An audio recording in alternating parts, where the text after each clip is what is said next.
Now, people in life will often feel stuck.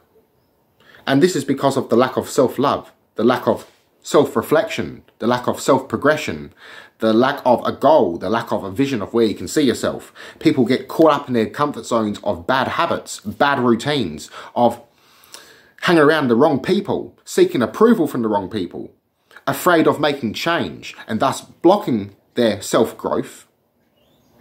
Now, this is why self-reflection is important. To love yourself, to truly think of ways to improve yourself. Now, people often think that progress is going to happen like this instantly, but it can be slow. So you have to remember this, as this is crucial. It takes time. Greatness doesn't happen instantly. Now, spiritual teachers you find, or people who are usually great in handling themselves within the mind, they've suffered first. They've learnt. They've gained wisdom over time. So at our lowest points can come our greatest transformations. Out of the darkness comes the greatest light. So this is why self-love is important. To not belittle yourself, but to raise yourself up. If you make a mistake, tell yourself, I've made a mistake. I'll do it better next time. It's okay if I failed. I can do it again. Now, you can also tell yourself that you're an intelligent person. Whatever you choose to study, you understand. That today, I will experience love. That I am love. I am peace. That I'll make this day perfect. Imagine how you want to feel at the end of the day, then inspire to make that feeling come true. Little things like this can help. Working out, meditation, going out for a hike, fishing. Find what works for you. Now, again, you have to drop certain people out of your life. You have to drop a certain way of thinking. Because the mind is either friend or foe. Most people just exist. They're not actually living. They're not seeking from within, finding the actual human within them, being that human, being the better version of themselves. They put themselves so down, even with the seeking relationships, they often find negative people that will make them feel like shit because they felt like shit themselves. So they were seeking someone else to make them feel like shit. Law of attraction, baby. Now, this being said, when you put in positive things, well, into your mind, you're going to attract more positive things. What you create, what you feel is what you become. What you see is what you become. So pay attention to what you're watching on TV, what you're seeing every day, how you're speaking, how you're thinking. This, wow, goes wonders. It's self-reflection. Now, people often trap themselves in negative cycles, often because of holding on to past mistakes, past traumas. Now, this will keep someone into a negative cycle. You have to really be self-aware, to self-reflect, as this is crucial, to forgive, to let go, to forgive yourself. You don't have to go around forgiving everyone else, but forgive yourself. Now, I do encourage to forgive all, to let go.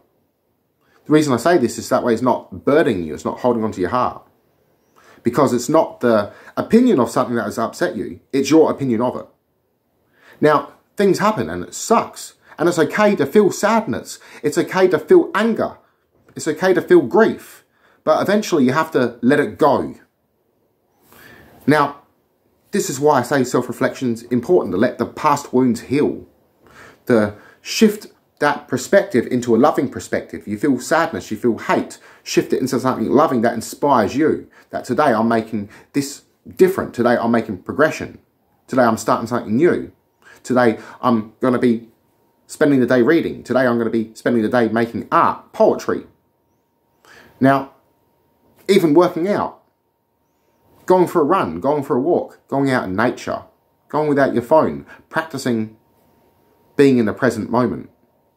When you're in that full-on present moment, you're not worrying about what's going to happen tomorrow, all the other shit. You're just in that present moment then and then. So it's okay to disappear for a bit and come back. Be you. Now, this doesn't mean you have to go off and ditch everyone around. This can be just you going out in nature for an hour. If you want, take a day. Now, it's good to find balance in your life. So explore yourself, progress yourself. Now, often people also deny who they are, or limit themselves or dumb themselves down in order to fit in with the crowd, to seek outside approval. Now, seek your own approval. Embrace your creative side, your passions, your hobbies. If this helps you become more creative, go for it. Now, don't deny who you are. Be yourself.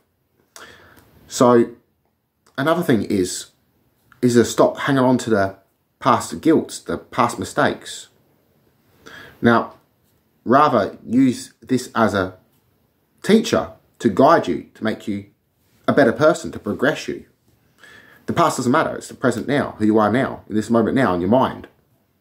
So, we're not really a body, we're a mind. So, it's a friend or enemy. So, make it your friend. The quality of your life is the quality of your thoughts. Now, this is why self-awareness and self-reflection is important. To journey within, to not detach from your spiritual self, to find balance in your life. Now, before I mentioned about going out for a walk, going hiking, going out in nature, because nature has a healing element to it. It can really uplift your spirit, going for a hike, being alone out in nature, observing its beauty, being in front of a lake, watching the sun glitter on the lake, watching the ducks, even feeding them. Being in that moment, nothing matters except for you, the breath, and your observation. Your heartbeat. This is present moment. Now, also, as humans, we're not meant to sit down all day. We're meant to go outdoors. We're meant to walk. We're meant to run. This is how we evolved. Now, it's also encouraged to educate ourselves. Again, this is how we've evolved. Education. The use of technology. And our ancestors knew this. A bow at the time was new technology. The spear. The sharpened rock. Now, again, from the construct of the human mind. So, really, we can go beyond ourselves. But people limit themselves. You go as far as what you believe you can, of who you believe yourself to be. So, start the whole purpose of self-love, bettering yourself, improving yourself, telling yourself that you're a wonderful individual, that you know love, that you are love, that you are peace, that you are prosperous, that you are happy with what you have, to have simple gratitude for the loved ones you have in life, for your current existence, for your current place in life. Now, this being said, even the simple gratitude of feeling joy can go a long way. So this is why I also encourage gratitude. Now, self-compassion goes a long, long way. To be compassionate on yourself. Treat yourself as if you're that loved one, as you're worth it. Now, the way you see the world is basically your experience of it. So, our experiences, our thoughts can shape our reality. So, self-reflection, again, comes in handy. So, peace and love, everyone. I love you all. Connect to my mind and soul. Namaste.